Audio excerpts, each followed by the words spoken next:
31 dekabr Dünya Azərbaycanlıların Həmrəylik günü və yeni il ərəfəsində Mesanat Xeyriyyə Cəmiyyəti olaraq bir çox ailənin qapısını döydük.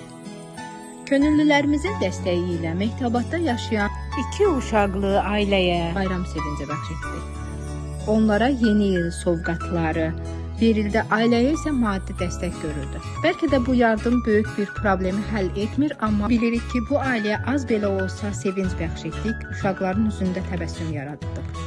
Bugün biz bir daha gördük ki, xeyirxahlıq paylaşdıqca çoxalır. Mesanat Xeyriyyə Cəmiyyəti olaraq inanırıq ki, bir uşağın gülüşü, bir ailənin duası gördüyümüz bütün işlərin ən böyük qarşılığıdır. Bu cür ailələrə dəstəklərimiz davam edir.